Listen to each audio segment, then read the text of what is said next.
तू जिंदा है तो जिंदगी के जीत पे यकीन कर, कहीं है स्वर्ग तो उतार ला जमीन पर। आइए दोस्तों, आज हम लोग बात करेंगे संविधान निर्माण के बारे में। संविधान निर्माण कैसे हुआ, इसमें क्या क्या चुनौतियां आई, इन सब बातों पर हम लोग डिस्कस करेंगे। तो अविलंब शुरू किया जाए। संविधान सभा की मांग। देखिए, इसके पहले वाले वीडियो में हम लोगों ने देखा कि 1895 ईस्वी में बाल गंगाधर जो प्रथम बार जो है संविधान का मांग के उठाया था। फिर उसके बाद 1921 ईस्वी में महात्मा गांधी का कहना था कि भारत का संविधान जो है वो भारतीय की इच्छा अनुसार हो। बात आगे बढ़ती है। 1928 ईस्वी में मोतीलाल नेहरू, जो जवाहरलाल नेहरू के पिता थे, ये नेहरू रिपोर्ट लाते हैं जो संविधान निर्माण के लिए मार्ग प्रशस्त हुआ।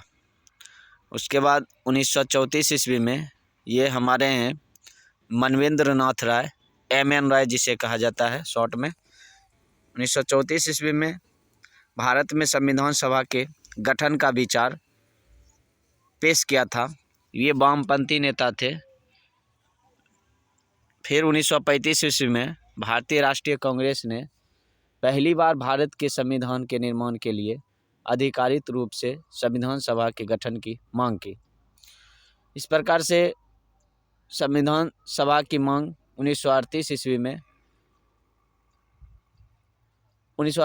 में ये राष्ट्रीय कांग्रेस की ओर से पंडित जवाहरलाल नेहरू, इनका कहना था कि भारत का संविधान जो बनेगा वो वयस्क मताधिकार के आधार पर बनेगा और इसमें किसी बाहरी व्यक्ति यानी देश के बाहर के व्यक्ति का हस्तक्षेप नहीं रहेगा। ये सब बात चल ही रही थी कि उधर द्वितीय विश्व युद्ध शुरू हो जाता है। 1939 ईस्वी में द्वितीय विश्व युद्ध शुरुआत होता है, जिसमें इंग्लैंड भाग लेता है। और इंग्लैंड जब भाग लेता है तो द्वितीय विश्व युद्ध में इंग्लैंड की हालत ख़राब होने लगती है। तो फिर वही चाल चलता है जो प्रथम विश्व युद्ध में चला था कि भारतीयों के साथ लेंगे और फिर युद्ध जीतेंगे। लेकिन इस बार इसकी चालबाजी नहीं चलती है और भारतीय लोग द्वितीय विश्व युद्ध में इंग्लैंड की ओर से भाग लेने से मना कर देते हैं। और इसी के फलस्वरूप सभी ने व्यक्तिगत सत्याग्रह शुरू किया।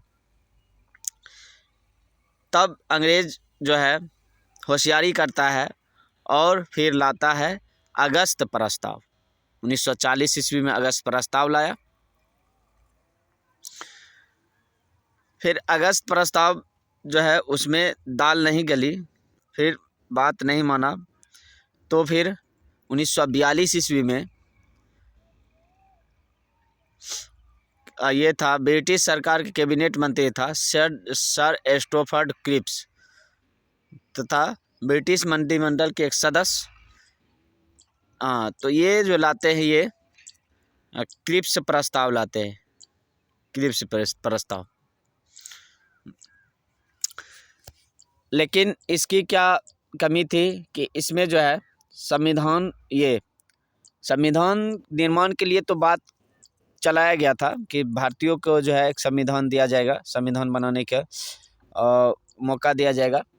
लेकिन इसमें जो है भारत को दो हिस्सों में बांटने की बात नहीं किया गया था, जिसके कारण मुस्लिम लीग जो है इसका विरोध करता है और क्रिप्स प्रस्ताव भी जो है वह असफल रहता है। फिर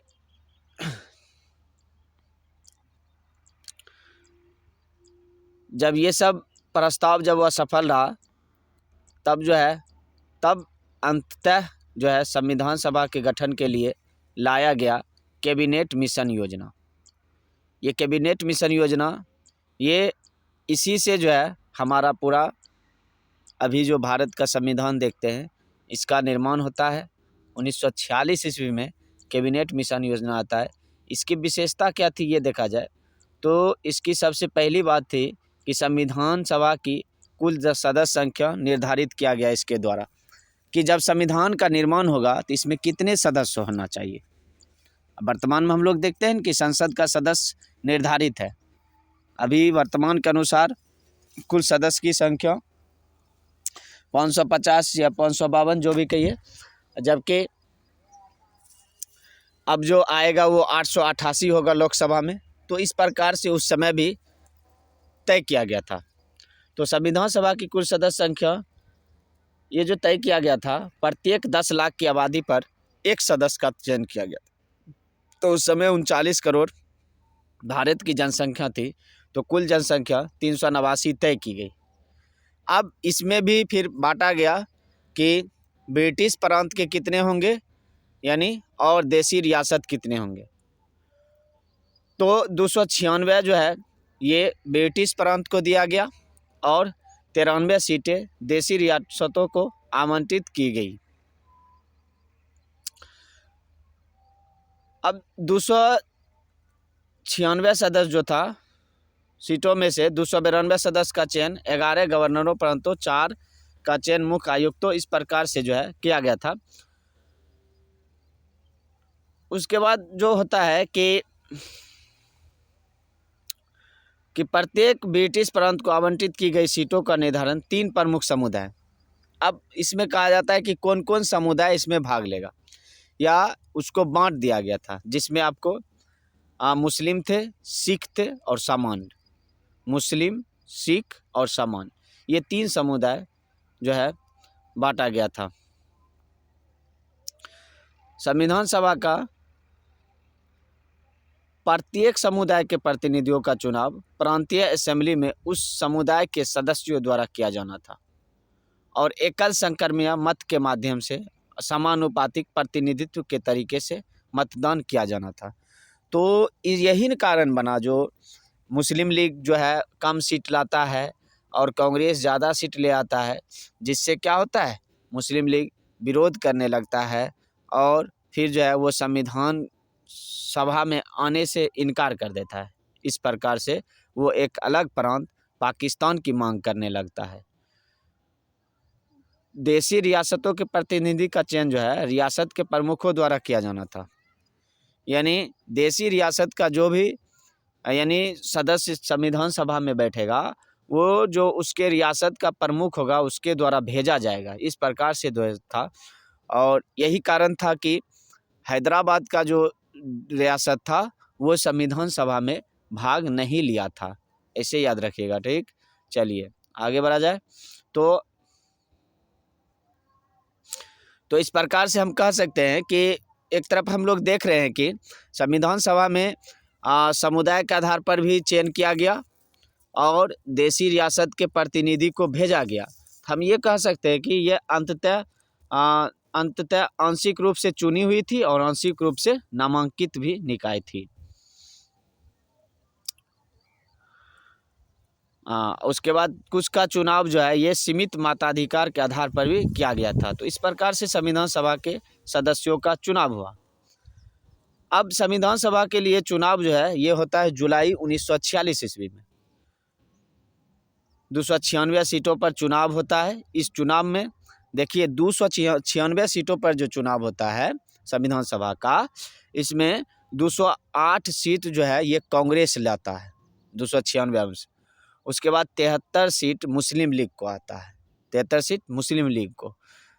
मुस्लिम लीग 73 सीटों पर विजयी होता है और छोटे समूह और स्वतंत्र सदस्यों के द्वारा 15 सीटें का जो है चयन होता है। तो इस प्रकार जो है आप देख सकते हैं कि कितना का अंतर है, एक 208 है और दूसरा मुस्लिम लीग 73 है। तो स्वाभाविक बात है कि यहाँ पर जो है संविधान सभा में जो है मुस्लिम लीग जो है ये जो है क्षुब्ध हो गया था, एक तरीका से समझिए। उसको जो है थोड़ा गलानी महसूस हुई और वो क्या करता है संविधान सभा का विरोध करने लगता है। कहता है हम नहीं शामिल होंगे और हम एक अलग राष्ट्र का निर्माण करेंगे और वो हमारा पाकिस्तान होगा। इस प्रकार से ये पाकिस्तान का मुद्दा लेकर आता है। हालांकि देशी रियासतों को आवंटित की गई 93 सीटों भर नहीं पाई, क्योंकि उन्होंने खुद को संविधान सभा से अलग रखने का निर्णय लिया। और एक तरफ देशी रियासत भी अपनी जीत पर अड़ल था, वो भी चाहता था कि हमारा राजापनी जो वो लोग जो राजशाही जीवन जो जीते आ रहा था उसको वो छोड़ नहीं ला रहा था, जिसको हम लोग फिर आगे पढ़ेंगे देशी रियासतों का भारत में विलय। तब हम देखेंगे तो किस प्रकार जो है सरदार वल्लभ भाई पटेल प्यार से सहलाकर फुसलाकर और डंडा मार कर भी सबको जो है एक करता है और अखंड भारत का निर्माण करता है, वो हम लोग आगे पढ़ेंगे। ठीक, अब आइए संविधान सभा का गठन देखिए। यद्यपि संविधान सभा का चुनाव भारत के वयस्क मताधिकार द्वारा प्रत्यक्ष रूप से नहीं हुआ तथा प्रत्येक समुदाय हिंदू, मुस्लिम, सिख, पारसी, आंग्ल भारतीय, भारतीय ईसाई, ये सब अनुसूचित जाति, ये सब जो है प्रतिनिधि जगह मिली और इसमें महिलाएं भी शामिल थी। लगभग 15 महिलाएं आपको संविधान सभा में शामिल थी। हाँ, महात्मा गांधी के अपवाद को छोड़ दे तो सभा में उस समय भारत की सबसे बड़ी हस्तियां शामिल थी। यानी महात्मा गांधी संविधान सभा में शामिल नहीं थे और बाकी जो भी देखते हम लोग कि जवाहरलाल नेहरू हो गए, सरदार वल्लभ भाई पटेल हो गए, डॉक्टर राजेंद्र प्रसाद, भीमराव अंबेडकर, इस प्रकार से जो है सभी हस्ती जो है संविधान सभा में शामिल थे और सभी ने मिलकर भारतीय संविधान का निर्माण किया है। तो आज के लिए इतना ही, फिर मिलते हैं नेक्स्ट वीडियो में। तब तक के लिए जय हिंद, जुड़े रहें, सपोर्ट करें।